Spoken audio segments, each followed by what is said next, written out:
This is the story of Dr. Seuss's How the Grinch Stole Christmas. To play the story right now, press the green. In the whimsical town of Whoville, all the Whos liked Christmas a lot. But just north of Whoville lived the Grinch and his dog Max. The Grinch detested and despised Christmas. Staring down at Whoville, where happy Whos scurried here and there, he bristled. This whole Christmas season is stupid!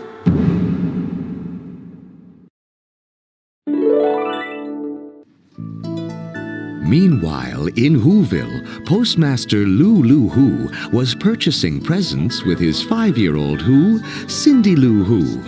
Lou purchased 2 snoozle phones for Cindy's 2 brothers. He also grabbed gifts for Who aunts, uncles, and cousins. But his sweet little tot was puzzled. Was all this really Christmas? Then, who should the father and girl meet than teenaged Whos, Christina, Stu, Junie, and Drew? The 4 teens told a terrifying tale. They had been exploring Mount Crumpet, and the Grinch himself had scared them silly. Cindy's eyes opened wide. Why won't anyone talk about the Grinch?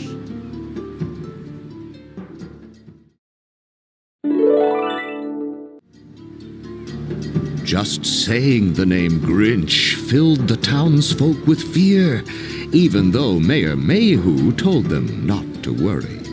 Still, Cindy wanted to know more.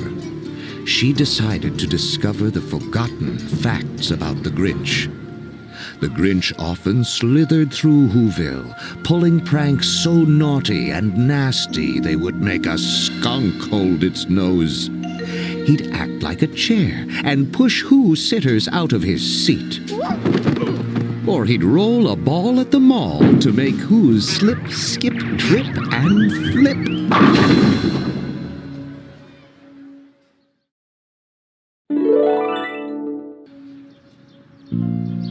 When Cindy and Lou arrived home, Who Mom Betty Lou Who was festooning their Who house with lights. She wanted to win the Whoville decorating contest. This is the year. Betty Lou thought of nothing else during the holiday season. She felt her fate was to finally finish first, far ahead of her neighbor, Martha May Whovier. Martha was sweeter than the sweetest Who pudding, though she wished to win too. As Lou got twisted and tangled in the lights, Martha May called from across the street. Good night, Betty.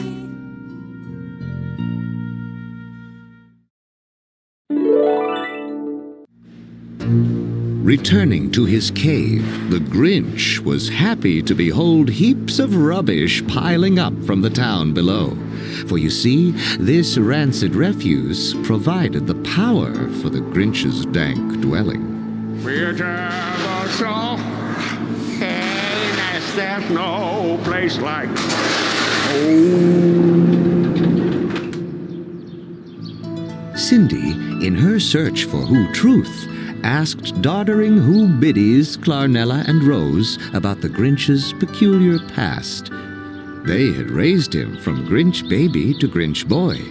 Clarnella claimed he came the way all Who babies come. On calm nights, baby Who girls and tiny Who fellas drift from the sky in their own umbrellas. We knew right away that he was special.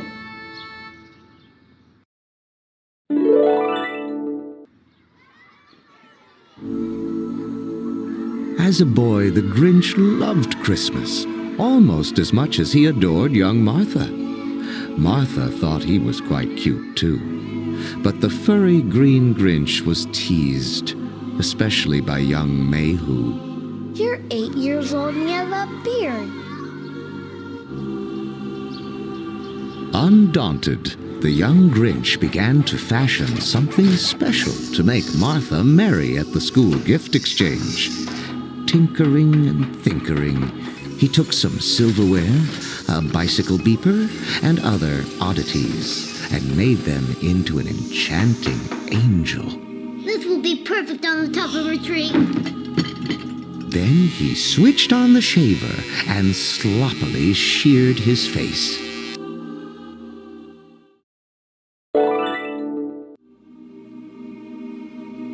Unfortunately, the Grinch's grooming was grotesque. He skulked back to school, sporting a small sack on his head. There, everyone was exchanging gifts. Merry Christmas, Martha May. The future mayor scoffed at the angel and the sack. He's embarrassed by that idiot's gift. Teacher Miss Roo-Hoo asked the Grinch to take off the bag. The Who children laughed and leered at the Grinch's horrible haircut until he could stand it no more. He stamped and stomped. He tore and tossed. He shouted and shattered. Stupid Christmas!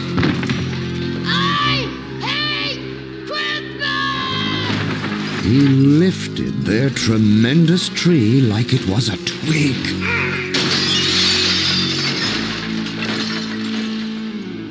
Then the lampooned lad loped to lonely Mount Crumpet.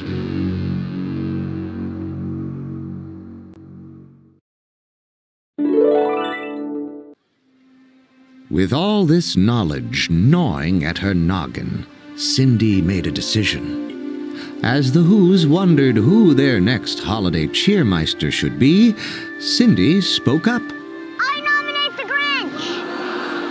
Mayor Mayhew and the townspeople cringed at her idea, but Cindy quietly quoted from the great Book of Who. It goes to the soul at Christmas who needs it most. Little Cindy crept cautiously to the Grinch's cave to invite him. The Grinch greeted her with a growl. How dare you enter the Grinch's lair? Cute but courageous, Cindy was not crushed. She simply stated the information about the Whobration, adding, Martha May will be there.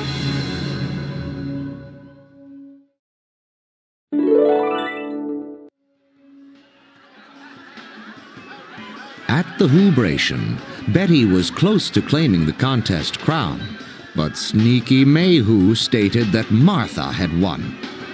The Grinch then entered to the booze of Whos. But, true to Who tradition, he was made cheermeister. Hoisted high on the chair of cheer, his initial honor was having gallons of Who pudding sent galloping down his Grinch gullet.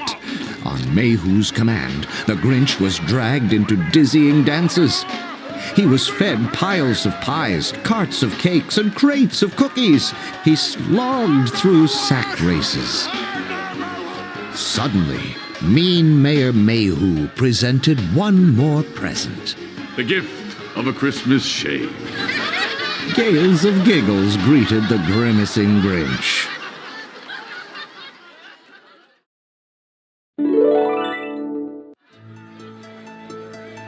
Then, Mayhew festooned Martha with fabulous gifts, including an engagement ring. This was too much for the Grinch. Gift, gift, gift, gift, gift, gift. That's what it's always been about. Gifts. Gifts. In his fury, he torched the town tree and blasted back to Mount Crumpet.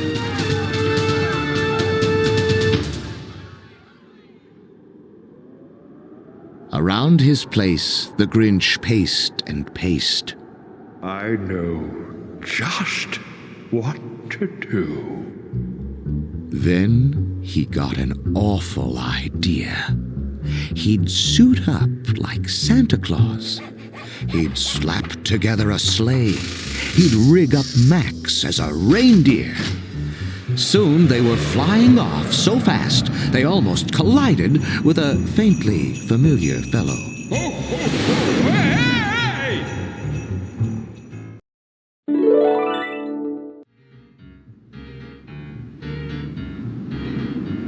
first Who house, the old Grinchy Claus grabbed his bags and bounded below. The chimney was more cramped than he'd counted on, but he crammed his body down, getting stuck just once. Soon the Who stockings inside the house were history. The tree was taken, and the gifts were gone. These same horrors happened at every Who house. The Grinch grabbed gifts from bicycles and tricycles to drums and plums. Upon entering Mayor Mayhew's mansion, the Grinch glimpsed the Whoville Cheermeister Award and rightfully recaptured it. He even visited Marvelous Martha's home, making off with the engagement ring from Mayhew.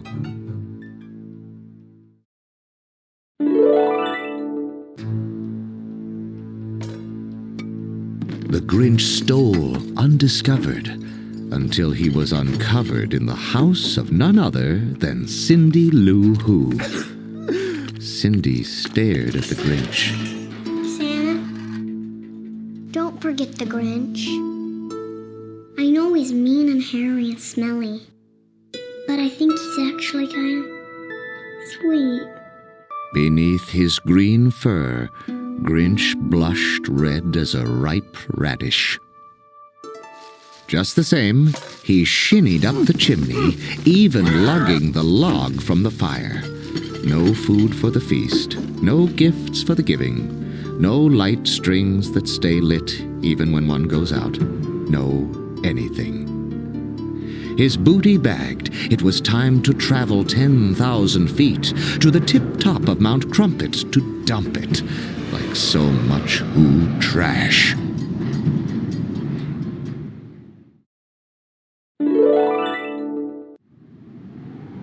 At the top, he lingered to listen for every Who wah and bask in every Who bah.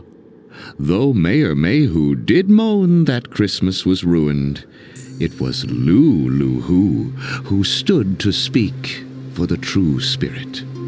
I'm glad he took our presents. You can't hurt Christmas, Mr. Mayor, because it isn't about the gifts or the contests or the fancy lights. And that's what Cindy's been trying to tell everyone. And me. I don't need anything more for Christmas than this right here. My family. Then the Grinch heard a sound in the soul of the season that slowly slid over the snow. Singing. Without toys, treats, or tinsel and trappings, all Whos of all ages, of all sizes, were singing, with bells ringing.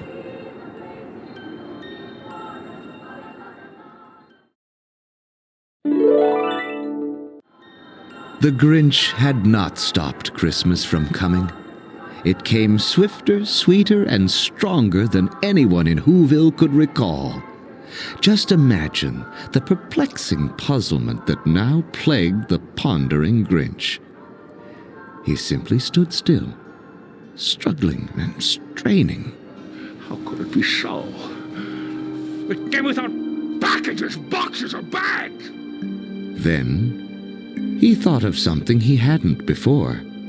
The Grinch finally figured out how the Whos happened to be so happy. Maybe Christmas, he sighed to himself, isn't store-bought stuff, nor simply stockings, tempting treats, or presents in pretty paper. Maybe Christmas, perhaps, means a little bit more.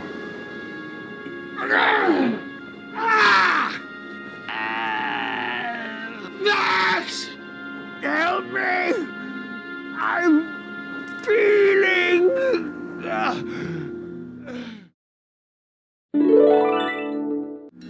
He scrambled to stop the sleigh from slipping over the snowy mountain. Suddenly, the situation grew worse, for sitting on top of the sleigh was a sweet little Who. The Grinch shuddered. What are you doing up there? I came to see you. The Grinch grinned at the girl, and the gentle, genuine joy of this magical moment made the Grinch's tiny heart grow 10 tremendous times. Now the spirit of Christmas surged strongly in the Grinch. His super strength became so spectacular, he scooped up the whole sleigh and saved Cindy.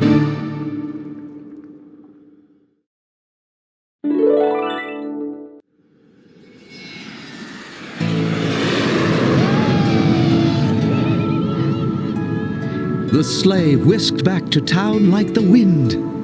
Seeing the sleigh sliding toward the city, Betty and Martha May forgot their feud and stretched their light strings so the sleigh could be stopped.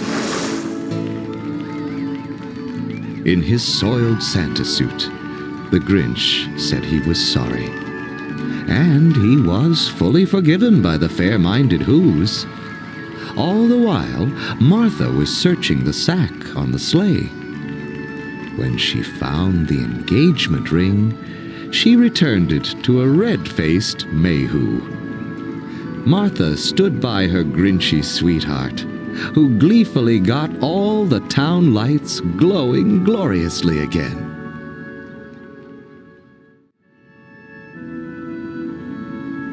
Little Cindy, the who knew there was more to Christmas than credit cards, and more to the Grinch than growls, gave her furry friend a kiss.